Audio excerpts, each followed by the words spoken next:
बिस्मिल्लाहिर्रहमानिर्रहीम। अस्सलाम वालेकुम। Welcome back to my YouTube channel and welcome back to another video. तो कैसे हैं आप सब? उम्मीद करती हूँ आप सब ठीक होंगे, खैरियत से होंगे और बहुत खुश होंगे। जैसे कि गर्मी का मौसम स्टार्ट हो गया है और अक्सर ये होता है कि दूध जो है वो ख़राब हो जाता है, और अगर आपसे भी अक्सर इसी तरह होता है कि फ्रीज़र में रखने हम भूल जाते हैं और दूध ख़राब हो जाता है, तो ये वीडियो आपके लिए। इसलिए फटे हुए दूध को या ख़राब किए हुए दूध को हम किस तरह से एक मिठाई में कन्वर्ट कर सकते हैं, जिस तरह के हलवाई भी दूध को फाड़ कर ही मिठाई वगैरह बनाते हैं। तो चलते हैं अपनी रेसिपी की तरफ। यहाँ पे ये देखें, जो दूध था मेरे पास ये ख़राब हो गया था गर्मी की वजह से। इसको मैंने खुद नहीं फाड़ा, तो ये देख सकते हैं इसके अंदर कैसे लम्स गुठलियाँ वगैरह बन गई हैं। ये तकरीबन मेरे पास 2 kg के करीब 1.5 या तकरीबन 2 kg के करीब ये मेरे पास दूध था। और ये देख सकते हैं आप इसको साइड पे करेंगे और किसी भी स्टेनर की मदद से आपने ये जो गुठलियाँ बनी हैं इसके अंदर इसको आपने स्टेन कर लेना है।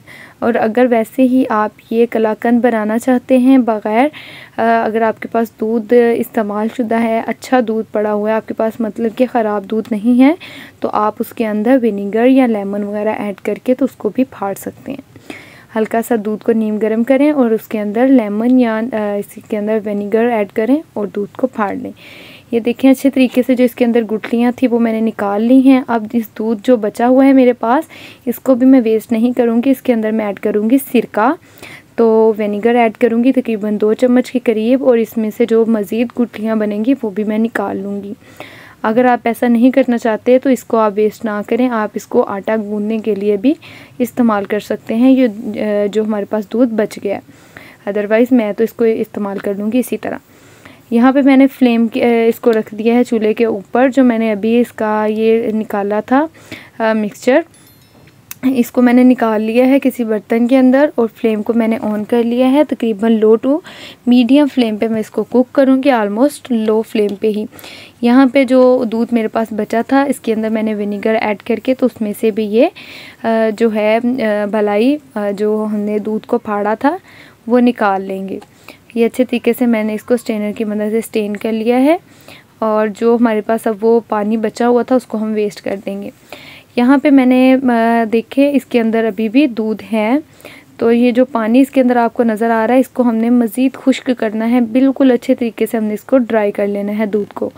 अभी ये देखें दूध नज़र आ रहा है, इसको अच्छे तरीके से आपने मिक्स करते जाना है, आपने इसको छोड़ना नहीं है, बिकॉज़ ये पैंदे के साथ बहुत जल्दी, ये देखें आपको लग भी रहा होगा कि ये बहुत जल्दी बर्तन के साथ लगना शुरू हो जाएगा। तो इसलिए आपने इसको मुसलसल इसको आपने चलाते रहना है चम्मच को, और जब तक कि ये इसका पानी बिल्कुल ड्राई नहीं हो जाता आपने इसको इसी तरह से धीमी आंच पे आपने इसको चलाते रहना है। ये देखें इसको मैं प्रेस भी कर रही हूँ चम्मच की मदद से, ताकि इसके अंदर जो पानी है वो भी अच्छे तरीके से ड्राई हो जाए। अच्छे तरीके से ड्राई करने के लिए इसको तकरीबन मैंने 10 से 15 मिनट के लिए इसको इसी तरह मैंने लो फ्लेम पे इसको मैंने चलाया। आपने ज़्यादा हाई फ्लेम नहीं करनी, नहीं तो इसके अंदर से आपको जले का जायका आना शुरू हो जाएगा। यहाँ पे अच्छे तरीके से मैंने ये देखें इसको ड्राई कर लिया है ऑलमोस्ट। इसको मैंने हल्का सा ब्राउन भी कर लिया है। आप जिस तरह चाह रहे हैं, आपको अगर ज़्यादा ब्राउनिश पसंद है तो आप थोड़ा सा ज़्यादा भी ब्राउन कर सकते हैं। यहाँ पे मैंने इसके अंदर ऐड कर दिया है मिल्क पाउडर। तकरीबन यहाँ पे मैंने 3 चम्मच भर के मैंने यहाँ पे मिल्क पाउडर ऐड किया। आप किसी भी ब्रांड का मिल्क पाउडर इस्तेमाल कर सकते हैं, और अगर आप भर के नहीं इस्तेमाल कर रहे तो नॉर्मल जो चम्मच आप मेजरिंग वाली अगर इस्तेमाल कर रहे हैं तो उसके लिए आपने फिर 4 चम्मच इसके अंदर ऐड करनी है। ये तकरीबन मावा मेरे पास जो था तकरीबन 1.5 कप के करीब मेरे पास मावा था, और 3 चम्मच मैंने इसके अंदर भर के मैंने ऐड किए हैं। मेजरिंग स्पून से मैंने नहीं मापा इसको, नॉर्मल जो हम चम्मच इस्तेमाल करते हैं उसके साथ मैंने 3 चम्मच ऐड किए हैं। अगर आप मेजरिंग का चम्मच के साथ ऐड कर रहे हैं तो आपने 4 चम्मच ऐड करने हैं। यहाँ पे मैंने नॉर्मल दूध लिया है, घर पे जो हम इस्तेमाल करते हैं वही दूध था, वो मैंने ले लिया है। तकरीबन 5 चम्मच के तकरीबन करीब मैं इसको ऐड करूँगी दूध को इसके अंदर, और दूध को आपने तभी ऐड करना है जब इसको अच्छे तरीके से आप ड्राई कर लेंगे। ये तकरीबन 5 चम्मच के करीब मैंने ऐड किया था, बाकी आप अपने हिसाब से देख लीजिएगा। अगर आपको लगे कि थोड़ा सा टाइम मैं इसको दे सकती हूँ तो आप चाहें तो इसके अंदर 1 कप भी ऐड कर सकते हैं, लेकिन वो आपको ड्राई करना पड़ेगा। यहाँ पे 1/4 कप मैंने इसके अंदर डाल दिया था शुगर का। अगर आप थोड़ी सी ज़्यादा शुगर खाना पसंद करते हैं तो आप थोड़ी सी कम या ज़्यादा भी कर सकते हैं। और यहाँ पे आप इसको अच्छे तरीके से आपने चलाते रहना है, मुसलसल आपने फ्लेम को कर देना है लो, बिकॉज़ इसके अंदर हमने अब शुगर ऐड कर दी है। तो इसके साथ आपको मज़ीद मुसलसल हिलाना बहुत ज़रूरी है। इसके अंदर मैंने तकरीबन 2 से 3 चम्मच मैंने खोया भी ऐड किया था माज़रत के साथ, वो मेरा जो क्लिप था वो मुझसे मिस हो गया।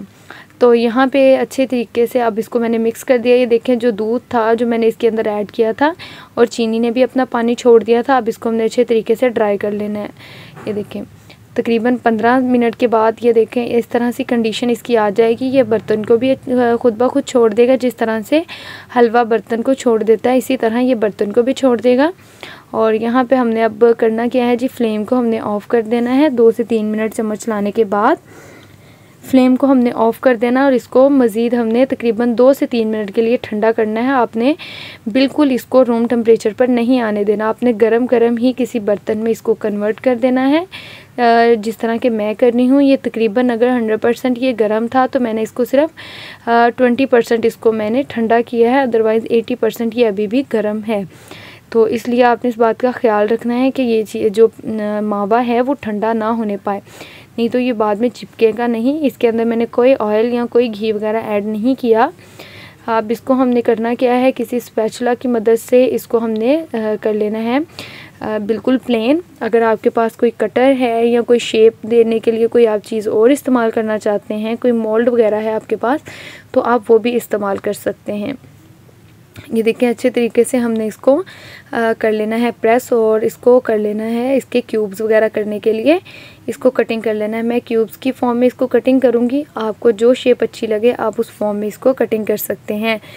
तो यहाँ पे अच्छे तरीके से मैंने जी इसको प्लेन कर लिया है, और इसके साथ चम्मच के साथ भी जो था उसको भी आपने अच्छे तरीके से उतार लेना है, क्योंकि इसके ऊपर बहुत मेहनत की गई है पहले, क्योंकि इतनी गर्मी में खड़े होना कोई आसान काम नहीं है चूल्हे के पास।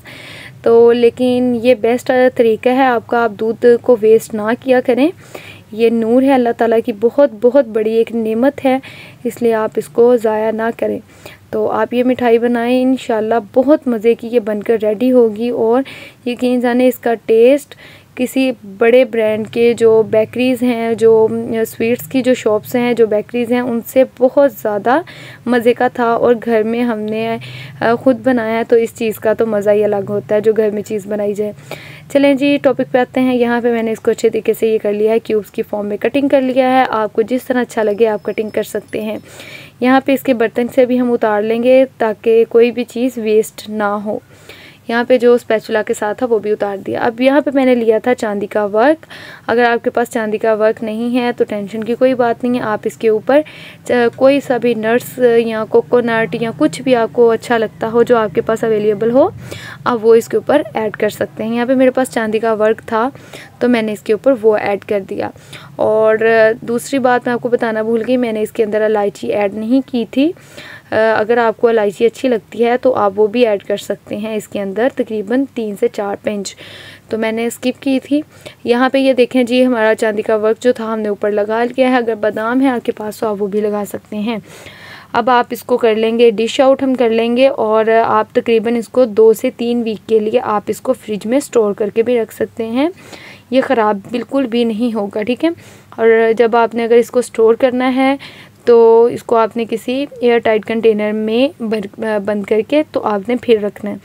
यहाँ पे अच्छे तरीके से हमने इसको कर लिया है डिश आउट। और आप देखें ये देखने में भी इंतहाई मज़े की लग रही थी और टेस्ट में तो बहुत ही लाजवाब बनी थी।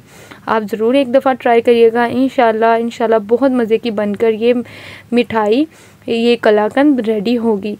आप मुझे दुआएं देंगे कि इतनी मज़े की रेसिपी, तो आप ज़रूर बनाकर ट्राई करिएगा और अपना फ़ीडबैक ज़रूर मेरे साथ शेयर करिएगा।